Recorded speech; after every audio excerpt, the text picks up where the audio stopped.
Alright, we're back with the GSMC Wrestling Laureate podcast brought to you by the GSMC Sports Network. I'm your favorite wrestling fan here, Eric Rodriguez, every Monday night, 8 p.m. Pacific time, 11 p.m. Eastern time, here to talk about the greatest thing in the world, professional wrestling. Talk about all the action inside and outside the ring, backstage curtain calls, all the rumors, all the drama, all the updates. Talk about negotiations and contracts with superstars. We talk about potential storylines, possible conspiracy theories. We also talk about list. We also talk about the past, like WCW, ECW, early Ring of Honor. We talk about everything here, from promotions from AEW to TNA to game-changing wrestling to the National Wrestling Alliance, to everything that comes with the world of wrestling. We talk about it here on this show for makes major headlines in the world of professional wrestling. So make sure you guys smash that Superman punch that like and subscribe button to the show so you guys can get some notifications when videos are published. Also when we go live on our show. So definitely would love to hear from you guys. All right, without further ado, let's go ahead and talk about some WWE NXT Vengeance Day, of course. Make sure you guys hit up that tips and donations link. Make sure you guys know that anything you guys drop inside that chat box, do not be shy. Won't be judged. We just want to get a lot of nice little back and forth banter between, the fans and stuff like that. All right, so without further ado, we're going to talk about NXT Vengeance Day. Rusev Day. I remember that. That was, I don't know why that randomly just popped into my head. We have the first match we're going to talk about. We have Ethan Page taking on Javon Evans. Getting the win here. Getting the win here. I thought this was a good spot for Javon Evans to kind of, get a nice little victory. But Ethan Page has been on a slump too, so I feel like it was kind of anybody, I feel like it was up for grabs. When I was talking about it on Friday, I think it was, when I recorded my show, I was talking about how it would make no sense for Ethan Page to get the victory. I thought Ethan Page was going to find himself within that transfer portal on Monday Night Raw or SmackDown. Obviously, that didn't happen. But, it was a good match. It was a great match. But a right hand to the jaw put Javon Evans down. He is not 100%. Ethan Page capitalizes and gets that 1, 2, 3. Next, we have a shocking match, actually. This match was just it started off so rough for Eddie Thorpe. I would say Trick Williams controlled this match probably 75 to 80% of the time. This strap match, I'm not a huge strap match kind of guy. For me, it's not really a stipulation that I'm like, oh, let's just have a strap match. That'll solve everything. Nah. But that's just my opinion. I'm not a huge strap match kind of guy. But yeah, after a low blow, with the strap on Trick Williams, and then Eddie Thorpe kind of just hurled his body at the face of Trick Williams.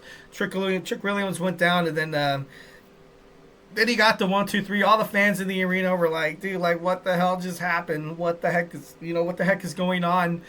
It was a nice, it was good for Eddie. It was really, really good for Eddie Thorpe. Even Corey, was it Corey? Yeah, it was Corey Graves who said, now you're going to remember the name of Eddie Thorpe. This was his first, time being broadcasted on a PLE. I think that's what they said.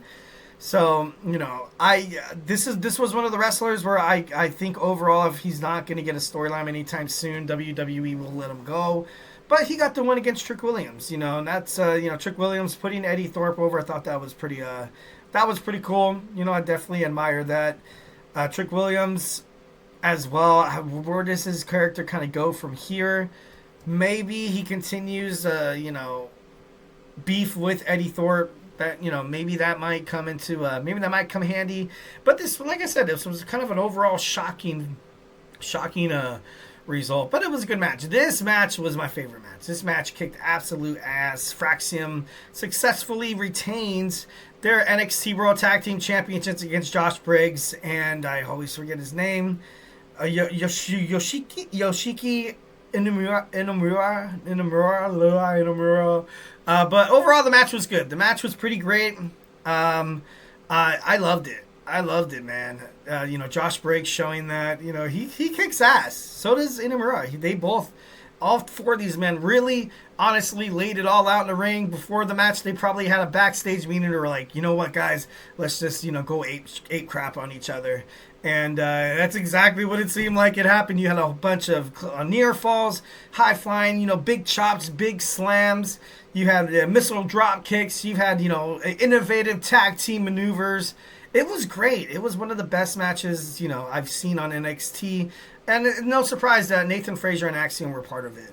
And then, of course, after the match, you had, the revamped Shield and Retribution, if they, came together. I'm not huge on it. I'm not big. I feel like because we've already seen this happen, like Retribution, and then they come out kind of dressed like the Shield. Obviously, the leader Dion Lennox. He needs a storyline. I feel like it works out, but does it really? I don't know. I'm not really huge on the guys just coming out to kick the other guy's ass and stuff like that. Obviously, they want to make sure that their names are going to be foretold in the NXT Tag Team division. So, it did serve its purpose. But, let's just see if the storyline goes pretty well. Next, we have Fallon Henley losing to Stephanie Vaquer. The Dark Angel had to take out Jasmine Nix and JC Jane to get the victory. But she did it. She did it, and a lot of us kind of knew this was coming. And I'm not trying to brag to be like, oh, I already saw it, I saw it coming. But, with WWE going more international, with, you see Stephanie Vaquer coming from CMLL, she's fought all over the place. She needed a title. She definitely needed a title for the longest time. You had her and Gulia, tag teaming. They were never really kind of be in the ring. They kind of got they got the concept. And this match was great. This match was really good. During the match, there was a couple of times where I was kind of looking at it. I was like, you know what? Maybe Fallon Henley got a little bit of a bad rap. I don't think she's that much of a transitional champion. She had a nice reign. She puts on great matches. She has a future. She does have a future in NXT. Maybe you see her, we have the WWE draft coming up in March. Maybe we might see Fatal Influence make it to SmackDown or Raw. It seems kind of fitting as of right now because, I'm kind of thinking about it. What's the potential storylines for Fallon here? I can't really think of any. I really honestly can't. So, congratulations to Stephanie Vaquer, obviously becoming the NXT Women's North American Champion third, right? Yeah, third, because there was Jordan, Henley, and now there's Vaquer. So, I know WWE super excited to have Stephanie Vaquer on this roster. And, like I said, whenever she fights, it's a whole different style of wrestling. It's new, it's innovative, it's clinging. It grabs your attention. I definitely love watching Stephanie Vaquer, matches as well as Julia's. Just something, like a different style, like Shinsuke Nakamura kind of had when he returned to WWE. And, like you saw Inamura in the tag team match, with Josh Briggs, bringing a different style on it. And it's, it's nice. It's cool. It's not your standard, boring wrestling. And it's, at the end it kind of does its due diligence and just entertains the hell out of us. So, it was kind of cool to see Stephanie Vaquer win this one. Next, we have the WWE the NXT World Heavyweight Championship. I knew Oba Femi was going to walk out the victor. A-Town Down Under still seems like they're not heading for a breakup. There's a lot of times during the matchups where, it just looked like, oh, I was just trying to hit the other guy and it was just an accident. Usually when that happens, they're kind of doing it to preserve the tag team. But they still have that lingering doubt of, are they going to break up?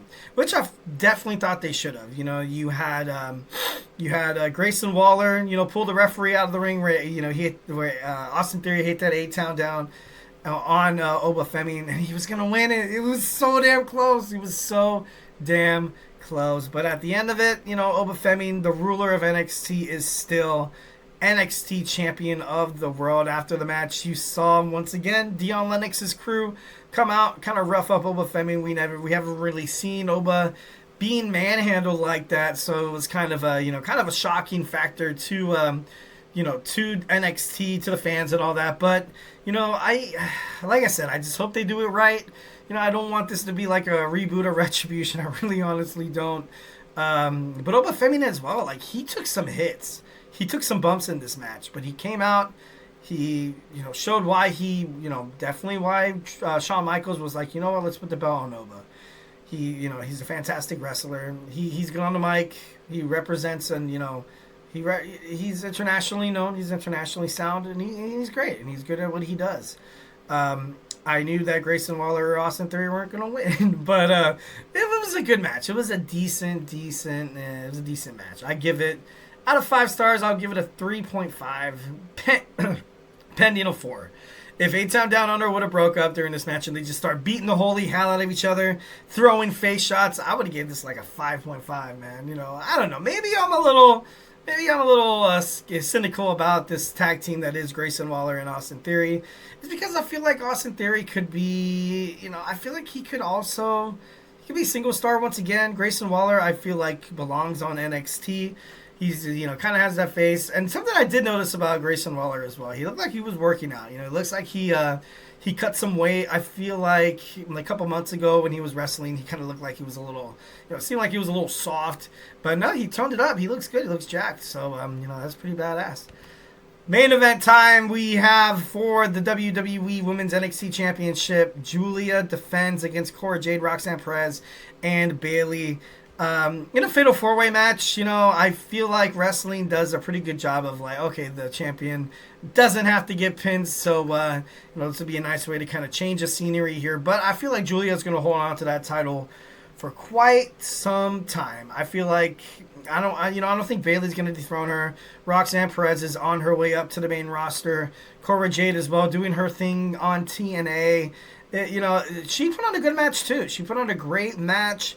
Bayley's just there. Bayley's great. She's there inside the ring to kind of bring attention. She's there to, kind of overall dictate what's happening inside the squared circle. And she does such a great job at it. She's such a vet, man. She's such a vet. She's easy to root for, even as a heel. She, super funny. It was kind of cool. But it was kind of cool to see this match, these 4 women, 4 different eras of NXT going at it. And, Julia is the future, so she was able to pick up the 1, 2, 3. And, Cora Jade, I wanted to see more out of her and Roxanne Perez, kind of hinting at a feud heading up towards Stand and Deliver. That's what I kind of wanted to see. But, there's still some time. They still have Roadblock to kind of take over. So it's, I still have hope for that feud because I feel like these 2 women inside the ring together as tag team, simply amazing. Going up as opponents, that'd be even better. So can't wait to see that. Julia is still your NXT Women's Champion. I'm not, not against that. I, definitely am a huge Julia fan. I think she's great. And, I wonder who her next opponent's going to be. Can't wait. It's Jordan Grace. Jordan Grace shows up at the end. I can't believe I almost left that one out. Whew, that was a close one. So Jordan Grace will probably take on Julia or Vaquer. Obviously all 3 women have a huge, resounding respect for one another. So, maybe the trash talking will start. Maybe, it'd be kind of crazy if they bring in Jordan Grace to be an absolute buzzsaw and just beat the holy hell out of everybody and kind of be like a heel. That would be pretty interesting because everybody recently that they signed, like Zarya, Vaquer, Julia, they're all baby faces. It'd be kind of interesting to see Jordan Grace come in and just be like a boss ass. I'm just kidding, no. But no, it would be interesting to see that.